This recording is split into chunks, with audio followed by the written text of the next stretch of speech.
Selamat pagi teman-teman, kali ini kita akan membahas tentang materi akuntansi mengenai joint venture. Nah, apa itu joint venture dan bagaimana cara penghitungan dari joint venture? Nah, jadi teman-teman, joint venture ini istilah yang dipakai dalam mengerjakan proyek-proyek yang sangat terbatas lingkupnya dan juga sifatnya sangat sementara. Jadi bisa berbentuk single venture, bisa berbentuk joint venture. Melanjutkan menjelaskan tentang materi kami yang berjudul joint venture. Metode pencatatan. Yang pertama, buku-buku diselenggarakan secara terpisah dari pembukuan masing-masing anggota. Yang kedua, rekening untuk setiap transaksi di dalam joint venture ada dan dicatat di dalam buku masing-masing anggota atau tidak diselenggarakan pembukuan terpisah. Menjelaskan materi kami yang berjudul joint venture. Unsur pokok joint venture. 1. Uraian tentang seluruh pihak yang terlibat di dalam kontrak. 2. Pertimbangan atau considerance uraian tentang tujuan. 3. Jangka waktu. 4. Ketentuan-ketentuan perselisihan organisasi dari kerjasama. 5. Pembiayaan. 6. Dasar penilaian. Contoh joint venture di Indonesia. Pertama, PT Indofood CBP Sukses Makmur Tbk atau ICBP dan PT Nestyle Indonesia. Yang kedua, PT Pustri dan Nasional Petrochemical Company of Iran atau NPCI. Yang ketiga, PT Kimia Farma dan PT Tiga Karsa Satria. Contoh joint venture di dunia yaitu 1. Asus dan Gigabyte, 2. Sony dan Shell. Baik teman-teman, untuk memperjelas apa itu joint venture, kami persilahkan kepada ketua kelompok kami untuk menjelaskan secara detail lagi apa itu joint venture, bagaimana contohnya. Kepada ketua kelompok kami persilahkan.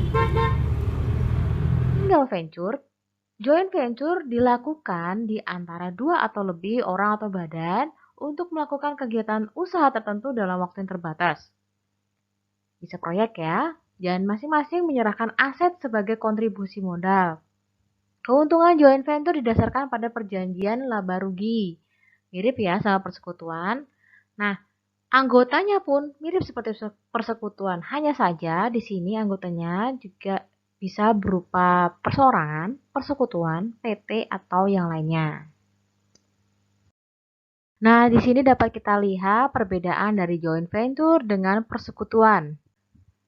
Keuntungan dari joint venture yang pertama adalah kekuasaan dan hak suara didasarkan pada banyaknya saham yang ditanam oleh masing-masing perusahaan pendiri atau perusahaan partner. Jadi, ada perusahaan partner yang dia punya saham sebesar misalnya 50%, terus ada 2 lagi perusahaan, misalnya ini perusahaannya yang joint venture-nya ini ada terdiri dari 3 perusahaan ya. Yang 2 perusahaan itu adalah 25 dan 25. Maka kekuasaan dan hak suara terbesar milik yang punya saham 50% ini. Kemudian, perusahaan joint venture tetap memiliki eksistensi dan kebebasan masing-masing. Jadi, masing-masing perusahaan itu tetap bergerak sesuai dengan spesialisasi masing-masing. Seperti yang tercantum pada keuntungan nomor 3. Jadi, misalnya si perusahaan yang pertama yang paling besar ini dia perusahaan yang bergerak di bidang perusahaan minuman misalnya. Kemudian yang perusahaan yang kecil-kecil ini bergeraknya di bidang perusahaan yang pengemasan dan perusahaan resources. Nah, masing-masing tetap bergerak dengan spesialisasinya masing-masing dan mereka bergerak di joint venture-nya. Seperti itu. Kemudian, untuk kelemahan, tanggung jawab terhadap semua risiko dibagi antar masing-masing partner. Mirip ya, kayak persekutuan. Kemudian, ada 2 risiko lagi, yaitu risiko tersebarnya rahasianya. Rahasia perusahaannya itu sendiri, itu lebih besar. Karena apa? Ada 3 perusahaan terlibat. 3 perusahaan terlibat itu masing-masing perusahaan kan dia masing-masing banyak orang juga yang terlibat dalam situ. Kemudian, adanya resiko tertipu oleh partner usaha yang lebih besar. Terkadang memang ada risiko seperti itu karena perusahaannya lebih besar tentu mereka punya tujuannya sendiri. Seperti itu. tapi nggak semuanya ya. Kemudian, hutang perusahaan menjadi tanggung jawab bersama dan seluruh harta dari perusahaan partner menjadi jaminannya.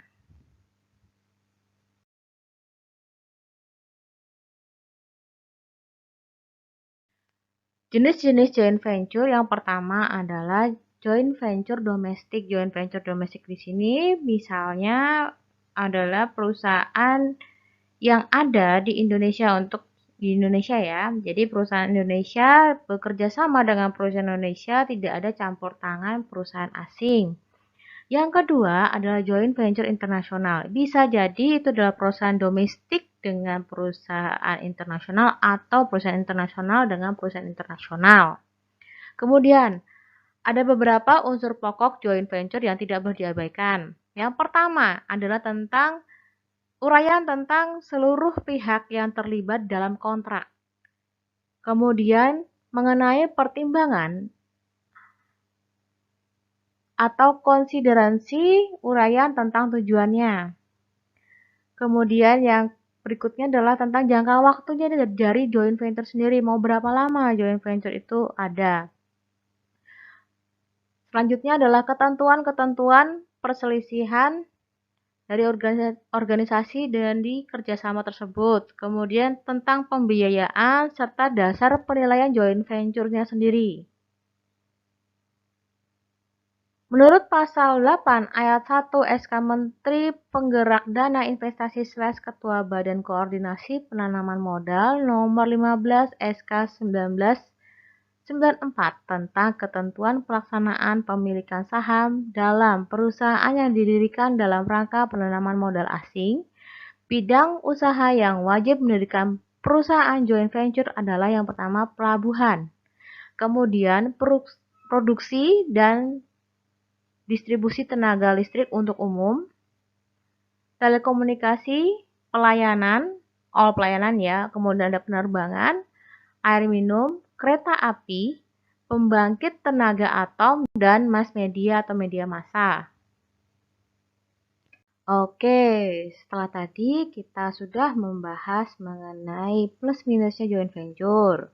Kemudian kita juga membahas mengenai peraturan-peraturan pendirian joint venture yang ada di Indonesia. Kemudian kita juga sudah membahas mengenai jenis joint venture, ada domestik, ada internasional, serta dilanjutkan dengan unsur pokok dari joint venture dan perusahaan apa saja sih yang wajib mendirikan joint venture menurut SK Menteri.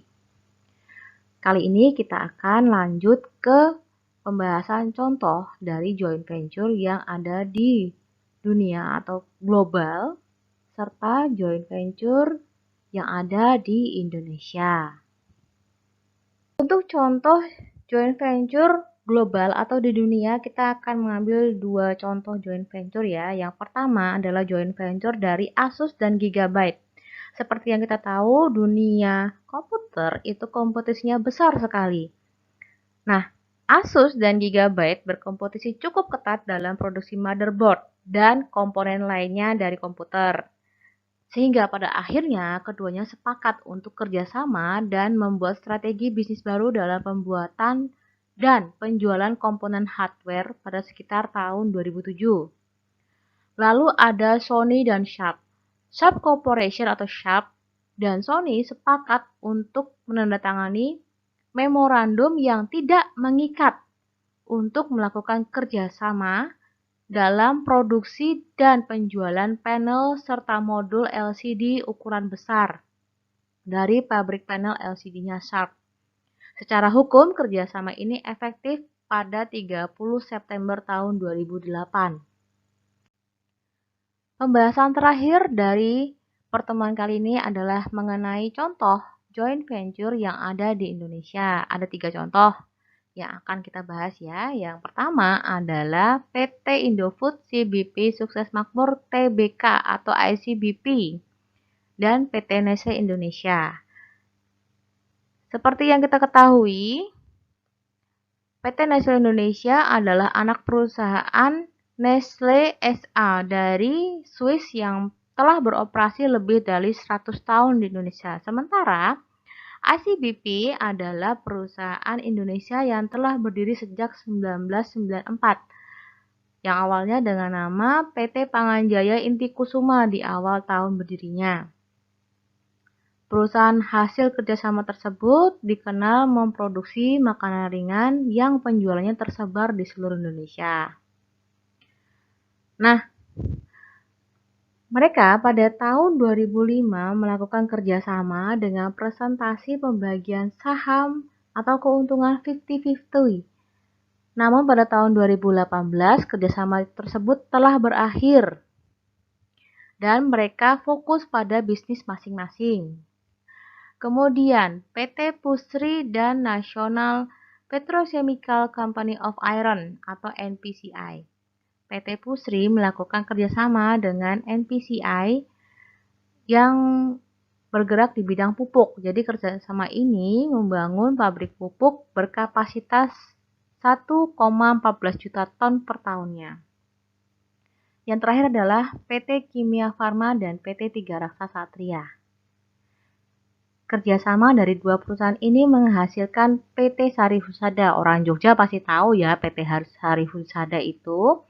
Nah, PT Sari Husada ini dia bergerak di bidang makanan yang bergizi, suplemen makanan. Ya, susu bayi misalnya. Nah,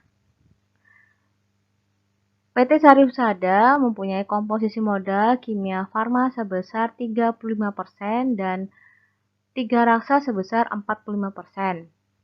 Pada tahun 1983, PT Sari Husada go public dengan komposisi modalnya menjadi Tiga Raksa 39,5% dan Kimia Farma 33%, serta masyarakat adalah 27%. Pembagian laba rugi joint venture itu terdiri dari 6. Yang pertama adalah dibagi sama rata, kemudian yang kedua adalah dibagi dengan rasio tertentu, yang ketiga dibagi dengan rasio modal. 4, 5, dan 6-nya itu merupakan gabungan dari beberapa cara atau metode. Metode pencatatan joint venture ada dua. Yang pertama adalah pembukuan terpisah, yang kedua adalah pembukuan tidak terpisah. Untuk lebih memahami mengenai perbedaan pembukuan terpisah dengan tidak terpisah, kita bisa lihat contoh soal berikut ini. A, B, dan C mempunyai usaha patungan dalam kapling tanah, di mana A dia sebagai managing partner ya, dia menyerahkan tanah dengan nilai yang disetujui sebesar $100.000 dengan harga pokok $75.000. Berarti dia punya laba sebesar $25.000. Sedangkan B tugasnya adalah membagi kapling dengan biaya sebesar $60.000. C menyerahkan modal berupa uang tunai senilai $40.000 yang kemudian dibelanjakan oleh A untuk membayar iklan dan lain-lain. Nah, kapling tanah tersebut terjual dengan total sebesar $250.000 dengan perincian bahwa yang $50.000 adalah berbentuk uang tunai. Sedangkan yang $200.000 berbentuk wesel tagih yang kemudian dijual dengan diskonto 10%. A mendapatkan komisi sebesar $5.000 karena dia sebagai managing partner. Nah, pembagian laba untuk A, B, dan C adalah 10/6/4. Laba murni adalah 250.000 dikurangi dengan 100.000 yang didapat dari tadi nilai tanahnya. Kemudian 60.000 sebagai tadi yang untuk membagi kapling. 37.500 adalah untuk biaya iklan dan yang lain-lain. Sedangkan 20.000 adalah diskonto dari wesel tagih. Jadi bersihnya adalah 32.500.